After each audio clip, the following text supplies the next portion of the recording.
Hey everybody, welcome to The Voice Final Notes. I'm Erin Bigelow here with the five artists we said goodbye to last night on The Voice. You know, going from 24 to 13 to 8 in just the last couple of weeks is pretty insane. So first things first, how is everyone doing?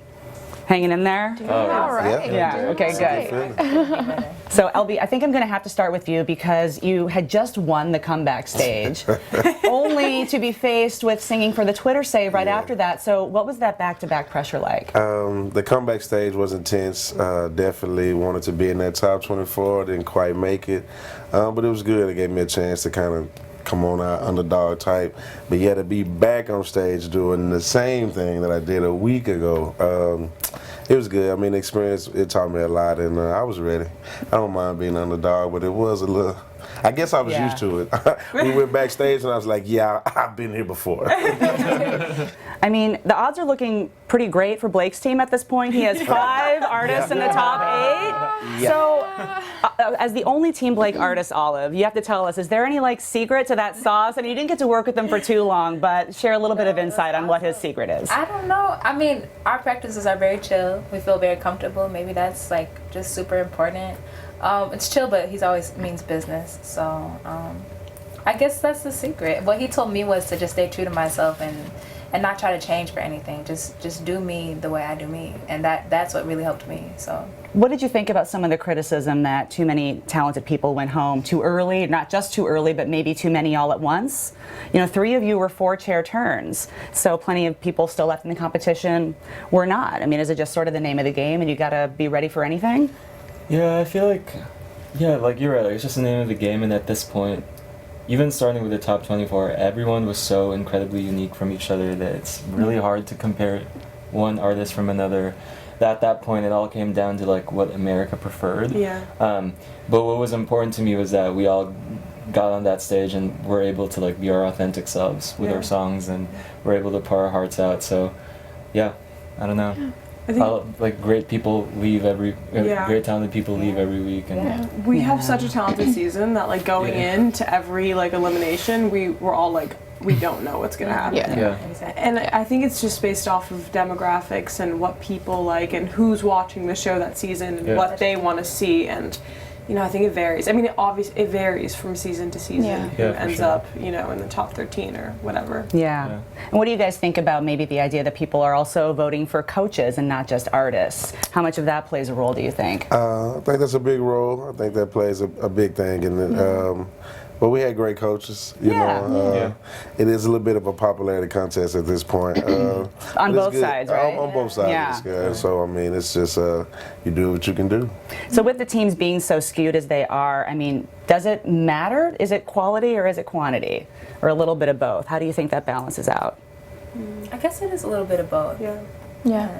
I mean, I think everyone has the quality. Right. Everyone definitely does. It's really just who America prefers, and following, like how big of a following you have on social media plays a part too, and then also the coach. So we'll just see what happens. Yeah.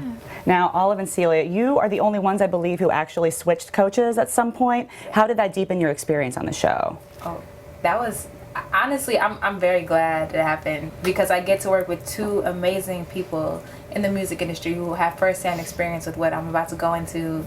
And it's good to just get 2 different perspectives. Like, who gets to say that we work with 2 people? Yeah, it definitely was crazy. I'm very lucky. I'm glad that it happened that way. Like, I loved working with Adam, but I also like love John. Yeah. They're both like great, and they're great for different reasons, and they're so different. They could not be more different from one another. And I mean, I'm sure Blake is also very different than John. Blake's kind of his own entity, right? Yeah. So, but it's great, and it's interesting to see how people or how your coaches perceive you differently. You know what I mean? Based off of, you know, just the time that you spend together. Now, what about you guys who worked with the same coaches the entire season? There's got to be pros and cons to both situations, right? I mean, Judge, Kelly was so stoked when you picked her in the blind audition. How did her enthusiasm evolve as you continued to work together? Man, first of all, Kelly is like one of the most genuine people I've ever met.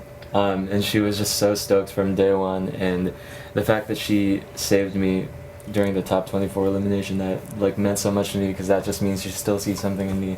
And it was just such a joy like working with her, because she's incredibly sweet, and one time I was actually rehearsing.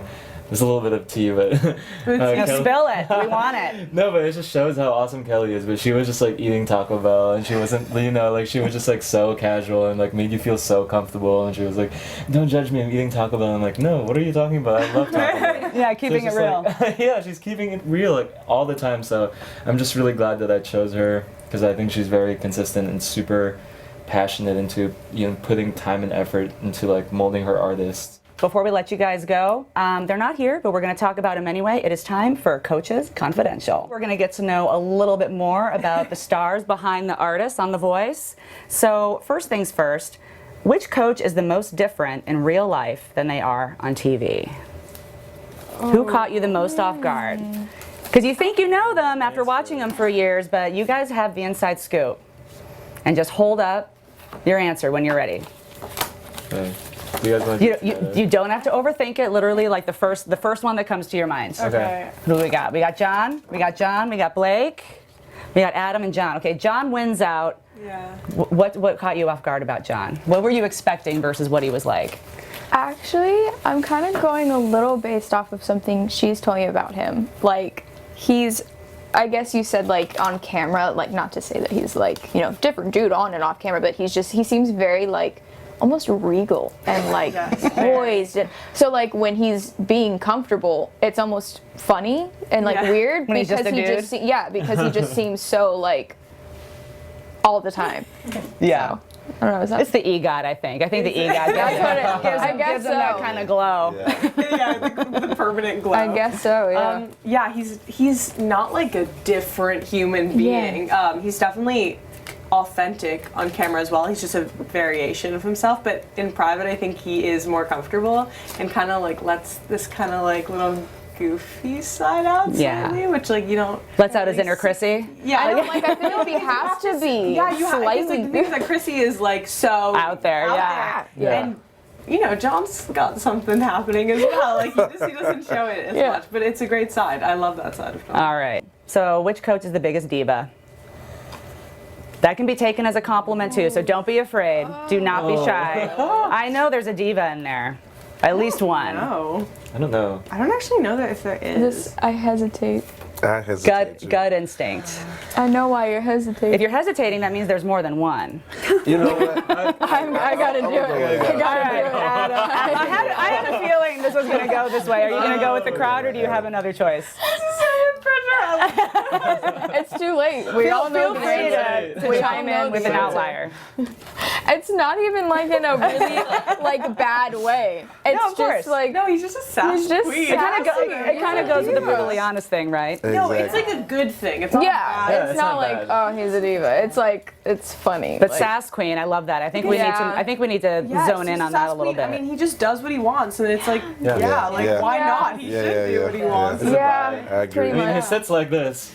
Yeah. Literally, like he does just put his foot right up there, so does that should whatever tell he you. Yeah, he like does not care. Yeah. In a good way. Yeah. All right, so last but not least, we know that Kelly just blew it out of the water at the BBMAs, performing with appendicitis, which I don't think anyone knew until after the fact. Yeah. So taking Kelly out of the equation, which coach could you never imagine pulling that off? Who would not be able to roll on stage with an appendicitis? They'd be like, nope, I'm done, take me to the hospital. Who would not be able to do it? Who would not be able to do it? John would definitely. John would do it. Too. Sure. I think Between Blake and Adam, they don't got it. I think Adam would just like not care to cancel, but I think he would just be like, yeah, like I'm going. Or like I don't care. But at the same time, I feel like I don't know. I feel like I don't know. I don't have no other explanation. I just feel like I feel like neither one of them. Just sometimes it's a gut instinct, you know? Congratulations on making it to the top 13. We'll see you guys next week on The Voice Final Notes. If you love that video, you're going to love everything on the Access YouTube channel. So hit the subscribe button. You can thank me later. Hit it. Now.